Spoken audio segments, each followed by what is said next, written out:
up, y'all? It's your girl Sakina, and I'm back for another Married at First Sight review. This is season 11, episode 6, or is it 16? Hold on, y'all, I gotta know. Hold on. Episode 6. So let's get straight into it. Now, as I stated before, we are doing the review based on couples, and then we'll talk about what went down when they all met, right? All right, and yes, I am in my same bag as I was last night. Same Henny and strawberry lemonade today. Anybody interested in my cup? It's a little Zodiac cup. I got it from Bed Bath & Beyond like last year. It might still be at the stores. I don't know. But anyway, so we're on the last couple days of the honeymoon, and we're going to start off with Amani and Woody. Now, you know, they are, you know, very comfortable with each other, you know, same old thing, right? But Amani says that she really wants to check her feelings at the door to make sure that she's just not in like, I guess a blissful state. But, you know, she just wants to make sure that her feelings are valid. So, you know, Woody, I guess, I don't know if he just peeped this or if his intuition is just strong or what, but he was just like, are you scared of me? And, you know, she was like, yeah. And he was like, well, you know, I feel like I can't really fake happiness if it isn't genuine. And that's where I could agree with him. I can't fake the funk at all. If I'm not feeling somebody, it just shows. So, you know, when a nigga, when it's time for him to exit, he knows. But nonetheless, throughout the episode, you know, they're having all these good vibes and stuff. So then, like, after they met up with the other couples, Woody surprised Armani with this bathtub with rose petals and candles, you know, setting the whole scene. So, you know, Armani is just eating this up. She loves it. She feels like, you know, you made me feel really special today. And that was his goal. You know, he wants to make her feel like a queen, you know, just doing it big for her, right? Or as big as he could in that moment. But Amani asked him, so what makes you feel wanted? And this is where I got confused, because I'm like, okay, he did not really say to me, it didn't add up to what he wanted to, like, I don't know. He started talking about family-oriented, being family-oriented, being direct, being with him for the good, the bad, the ugly. And, like, I was just like, okay, I'm kind of confused here. I don't know what we're talking about. She wants to know what makes you feel wanted. Like, I don't know. Maybe it's just, like, my tipsy brain or what. Like, I don't know. Y'all help me out in the comments. Did y'all get it, or was I the only one that was confused?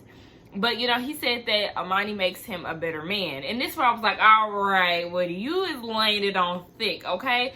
Now, it's about day 6, maybe day 7 of y'all's marriage, if that. How's she making you feel like a better man, sir? Because y'all only knew each other for a few days. Like, I mean, I understand y'all's feelings are heightened and whatnot, but I was like, game.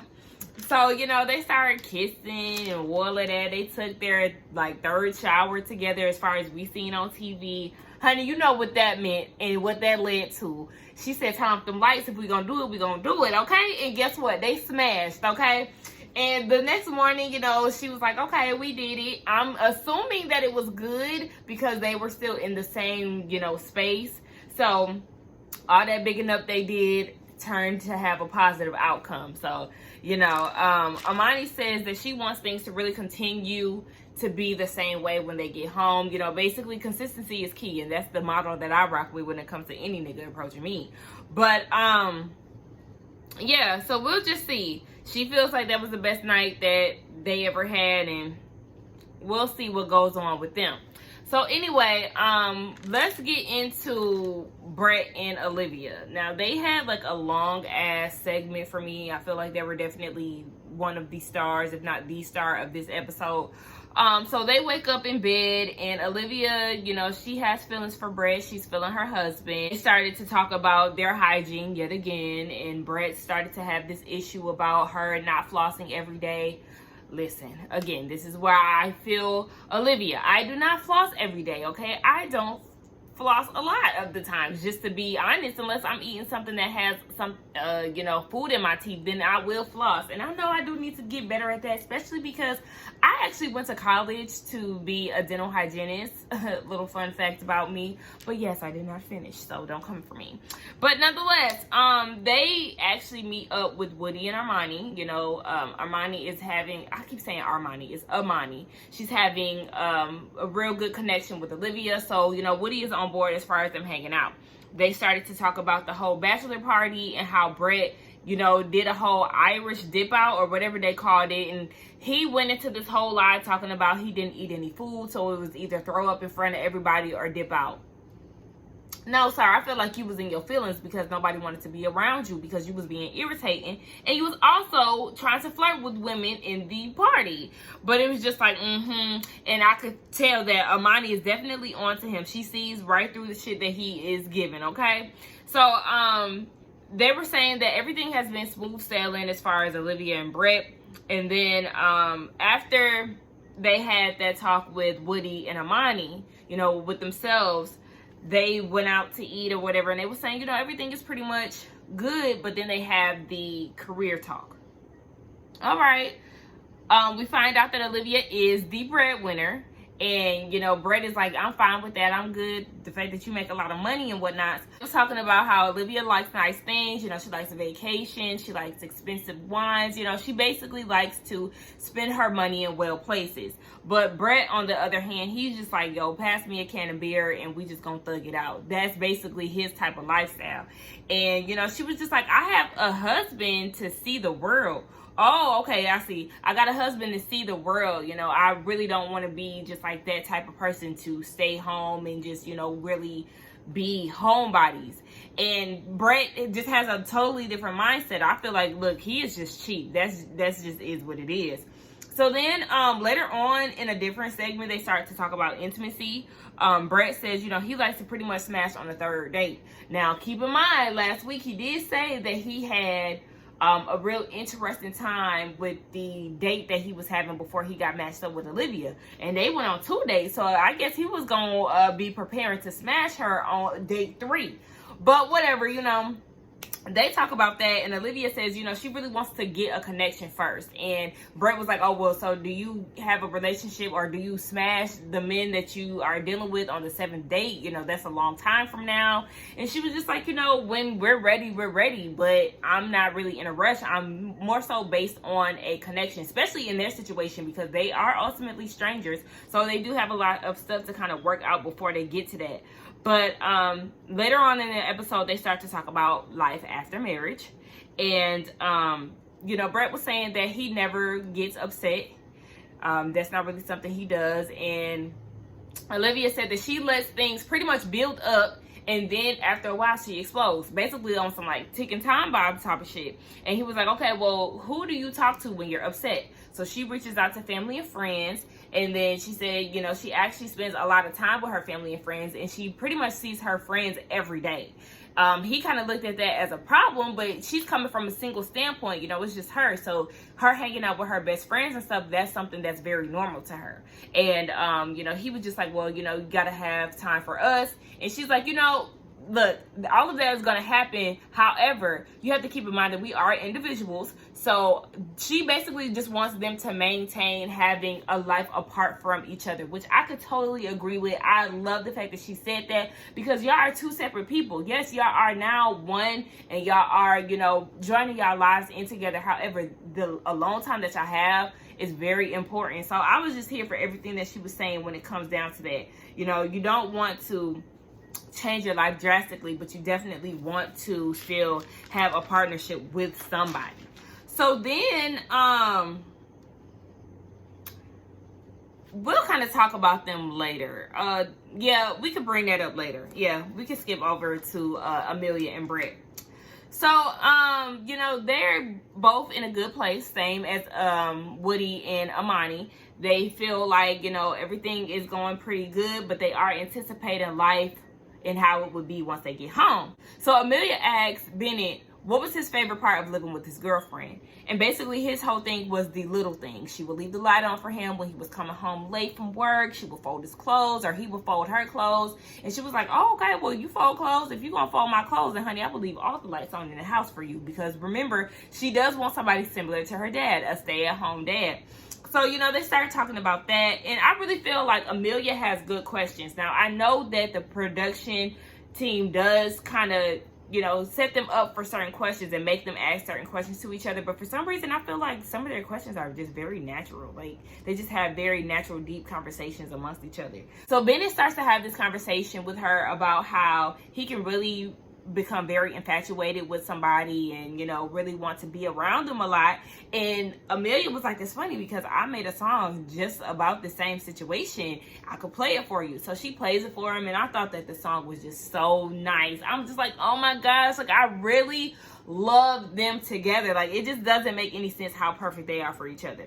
So later on in the episode, they start to talk about kids.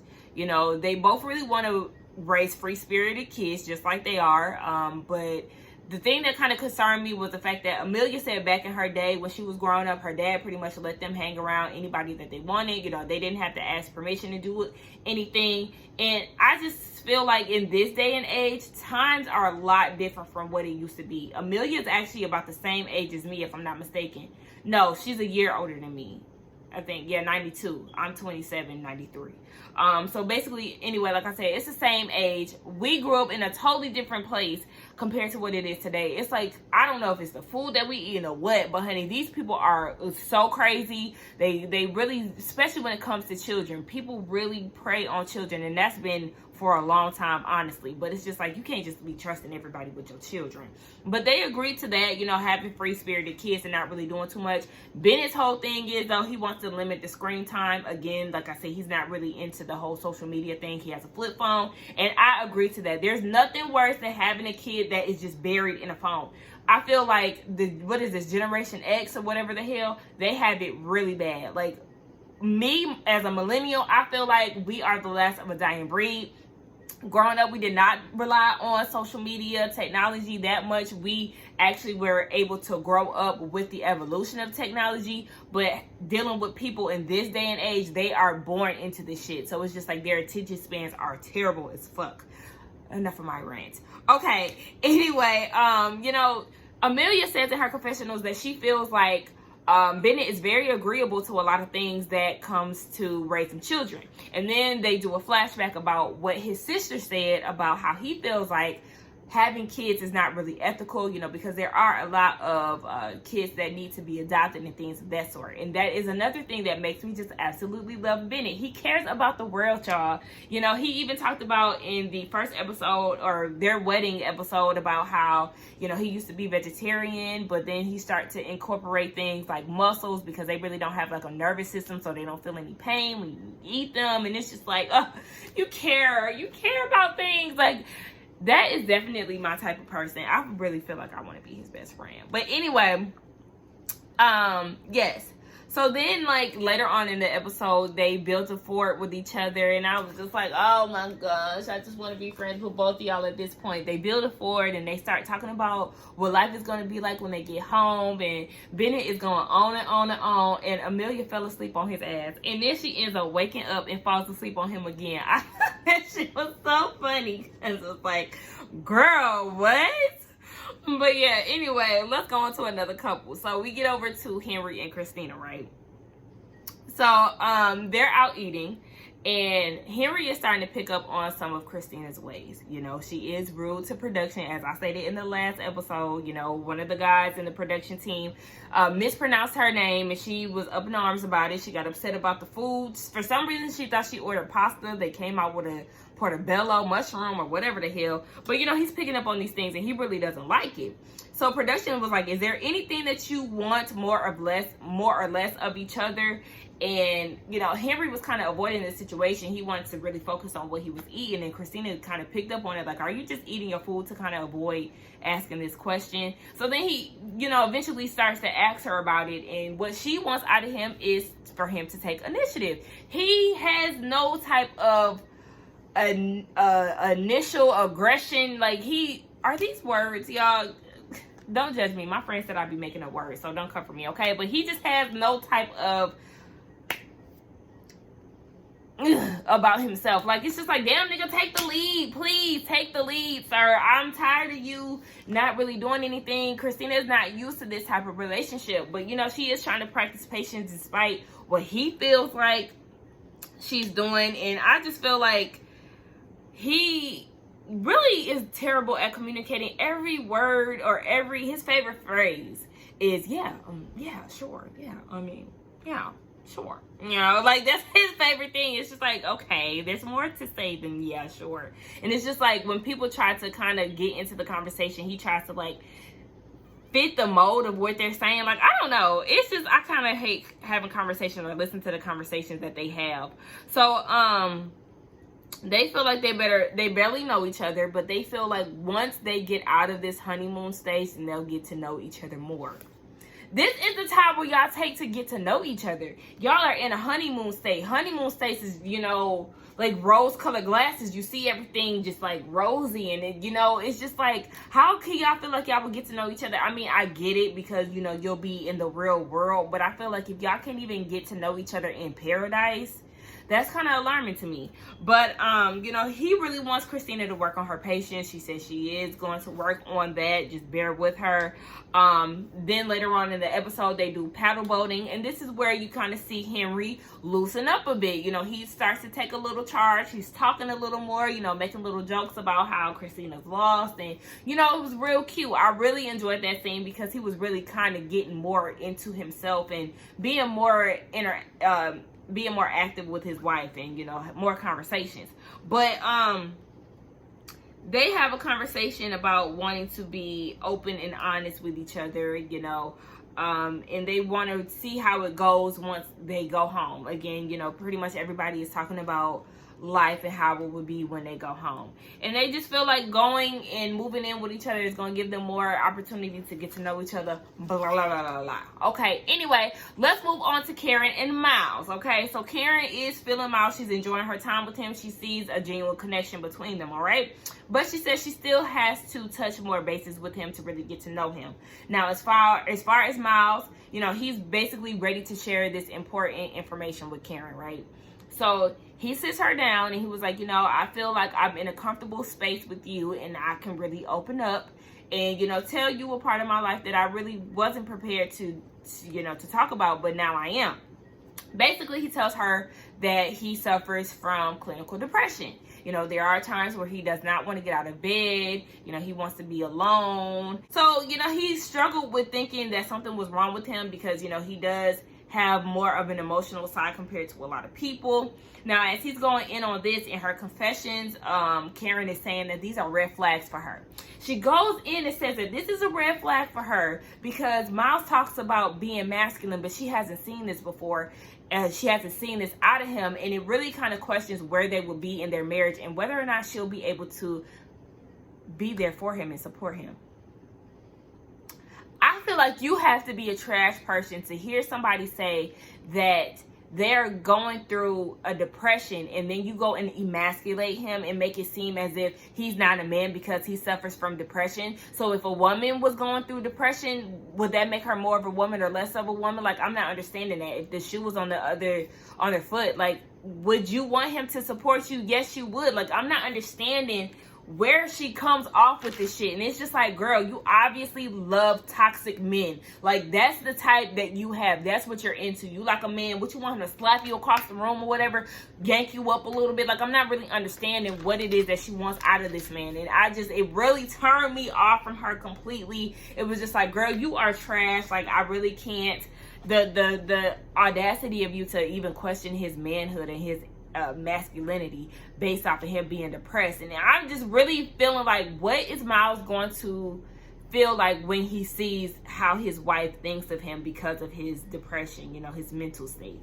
I didn't think that was okay at all. So Miles goes into this whole thing, you know, as a black man, a lot of them are taught not to really show emotions, and that's very true. That's obviously the type of man that Karen wants. So, you know, he struggled with that, and he said, you know, he lost one of his teammates, and that kind of made him embrace his feelings and, you know, wanted people to come to him to talk to him if they ever were in, you know, any type of mood. So, you know, that's what kind of let his guard down as far as, you know, embracing his emotional side. But to me, I really feel like Karen is creating issues where there are none, and it's just like, okay, you're really not into this as you would really like to think. So later on in the end of the episode, they started to talk about intimacy, right? So he wants to know how that will go, and she was just like, you know, I want everything to happen naturally. You know, we are not obviously in the same space as Amani and Woody, Amelia and Bennett, but you know, we'll know when the time is right. So then, you know, she was like, it could be weeks, it could be a month from now, it could be never. And when she said never, that really just pissed me off. Like, girl, like, are you not trying to make this work with your husband? Why did you even get on this show? Like, you really don't have any interest in this man. This man is giving you 1,000% of him. He's all in. And here you are, just like, you know, kind of like, it's just like she has these ways about her where it's like, you know, you can see her trying, but then again, she says things like, it'll never happen. And you could tell, baby, Miles was not into that. He was just like, no, don't say that. And she was just like, well, I'm just saying, no, don't say shit like that. If you're really in this for the long haul, of course you will want to be intimate with your partner. Like, I'm really not understanding why the fuck she on this show. Baby, give her back to the streets, because that's where the hell she want to be. So then we get the scene where the couples meet up. They're all out, you know, eating or whatever. So I think everybody was together with the exception of Brett and Olivia. But Amani, you know, her and Woody always like to get the questions popping off, right? So she was like, do y'all be kissing? So they went around the table, and Amelia and Bennett, yep, you know, they smooch, but you know, they haven't done the whoopee, which is what they call it, aka sex. And then you get Henry and Christina. No, they are not kissing, honey. They are not holding hands, as I said previously. You know, for some reason, Henry kind of felt offended that Woody was asking that. And he was just like, you know, or that people were asking that. He was like, I know who this was directed to. And it was just like, what? This is not necessarily a jab at you, honey. We are just asking this as a general statement. I didn't understand why he felt attacked. So then, you know, they got to Amani and Woody. Honey, yes, we know y'all making out, y'all slopping each other down, all of that, right? So Bennett was like, okay, well, if your spouse was a fruit, what fruit would it be? So they went around the table, you know, they started to talk about who was what was what. They get over to Henry and Christina. Baby, Henry said he doesn't know. Like, are you even trying, sir? Like, I'm not understanding. I feel like him and fucking Karen need to get together at this point, because they both like to move at the pace of a goddamn snail, okay? But anyway, yes, Henry said he has no idea what she would be, and Christina is just like, well, damn, nigga, I mean, you could have gave me something. Gosh, you could have said I was a grape or apple, something. So then Olivia and Brett shows up with everybody, and they decide to split up. Okay, so the girls go at the bar, and the guys are left at the table. So then that's when they really start to rank their relationship. I think Miles was the one that kind of got that whole thing started. And Amelia and Amani, they feel the same way. They're very happy with their husbands. But, you know, based on the couples, so Ben and Amelia, Ben rates the relationship a 10. Amelia rates it as an 8. Woody rates it as a 9, but a close to 10. And Amani rates their relationship as a 9. Now, she said, you know, what I got from both of them is the fact that they are both nervous because everything is so good. So, you know, they're really just waiting to get home to see how it pans out. So then you get to Miles. Miles feels like he has a perfect match when it comes to Karen. So he gives her an 8, and he's just like, okay. Again, him giving 1,000, 1,000,000%. And then you get Karen, where she feels like they're a 6, maybe 7, a good 6.5. So, you know, she was like, he seems very nice, but, you know, she's waiting to see how the rest of, you know, their lives go, if he really is who he says he is. And then, you know, she says that she could see them going at a 10. However, you know, he comes off and says that he's very masculine, but she's not seeing that. Okay, you know, she tries to basically dog her husband in front of the girls, and Amelia put a stop to all of that shit. She was like, I think he's really cool and he, you know, really adores you a lot. So basically chill on that shit. Like, what the hell was that about? Like, I just didn't understand that. I feel like you are a bitch for even doing that. I did not like that. So then, Brett goes into the whole conversation about he doesn't want to give a number to them, and like, you know, just saying all these big words and all this shit, you know, being fake deep, and everybody's looked like, okay. So then we get Olivia. She ranks the marriage as a 7, and as soon as she says that, he turned back with a quickness, baby. I tell you, you could have caught whiplash for the way that he turned around when he heard that damn 7. Baby, I was cracking up like, oh, but you in your feelings because she done gave you a 7.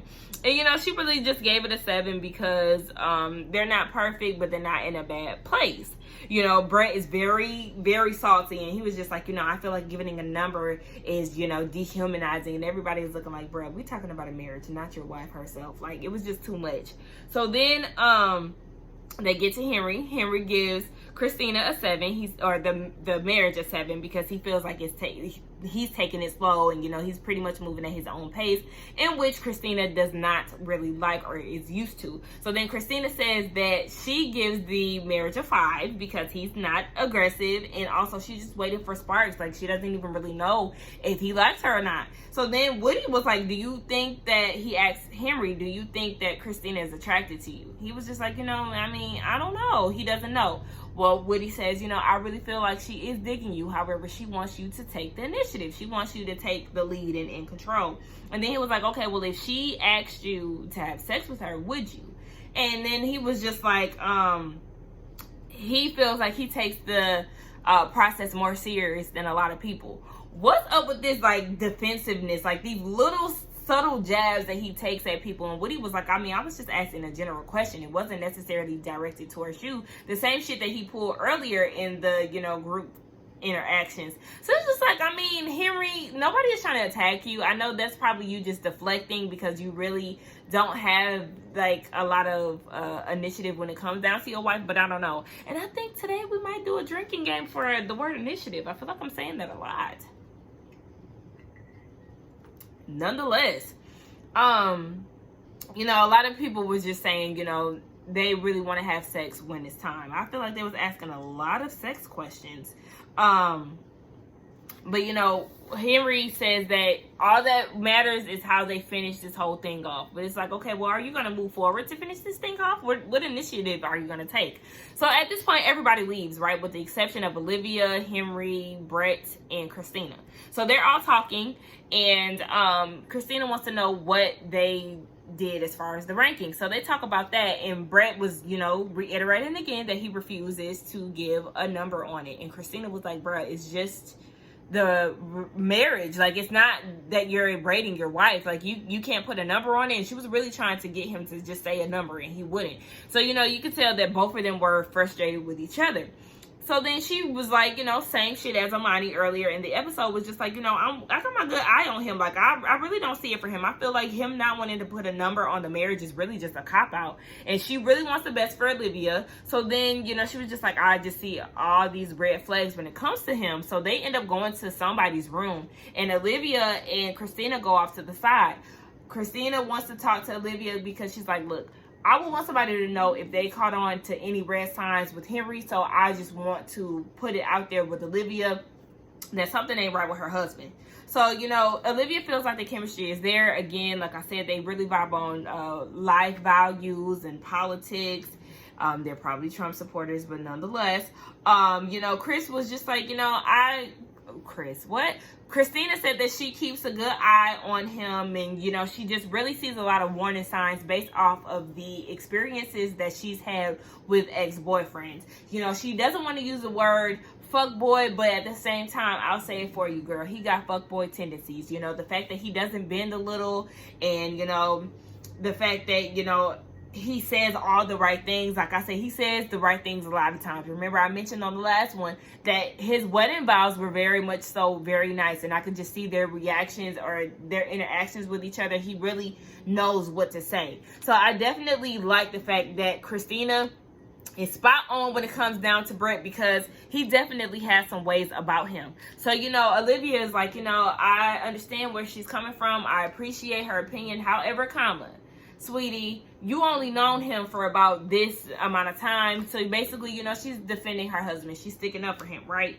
So, after their whole thing, we're going to just jump back into Olivia and Brett for a little bit. After that whole little spiel that they had, Olivia kind of picked up on a little tension, a little distance that Brett was giving her. And she was like, you know, we were good this morning. I'm not really understanding where we went wrong. So, you know, she's trying to talk to him about it. And, you know, she was like, is there anything that bothered you? And he was just like, no, you know, being very nonchalant about the situation and acting as if there isn't an issue when it really is.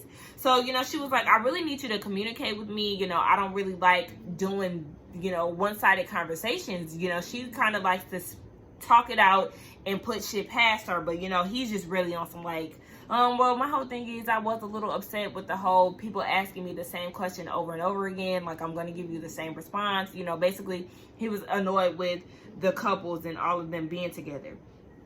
So then, you know, she tries to change the subject a little bit. And she was like, okay, well, what are you looking forward to when we get home? And he was like, his cat. Okay, what are you looking forward to doing with us, me and you? And he was just like, well, I mean, we're moving. You know, he's just being real short with her, and this is frustrating her because, again, she likes to have conversations. She doesn't need you to be passive aggressive, nonchalant. Like, she needs you to be all in and, you know, talk to me. So, you know, his whole thing was, you know, I don't really have nothing to say. Like, what do you want me to say? And she was like, I mean, we're going to go on movies. We're going to go on dates. Like, I mean, damn, tell me something, like, besides we're moving in and you want to see your cats. So, you know, she's just getting all upset about it. And she was like, you know what, I'm just going to get up and walk out. So she walks out. And then fast forward to the morning time, Brett comes clean. He was really frustrated about the fact that Olivia gave him a 7. He feels like he's putting his all into this marriage, and, you know, hearing the 7 really kind of put a damper on his feelings. And, you know, basically, I guess he was insulted about the whole situation. And, you know, they're both willing to get past it. They're very optimistic to see what life brings once they get home and all of that. So basically, that was the end of the episode. I really was pissed off at the fact that Karen was talking shit about Miles. I just really feel like you need to leave him alone. I don't know what the hell is going on with Christina and Henry. Well, hopefully, like they said, they get home, things will get better. I don't know how when you can't even make it work for real in paradise. But nonetheless, y'all, that was my thoughts on the episode. I am a little tired and a bit tipsy, so, you know, I'm sorry I wasn't giving my all in this review. But anyway, y'all, don't forget to like, comment, subscribe to my channel. I will see y'all in the next one. All right, bye.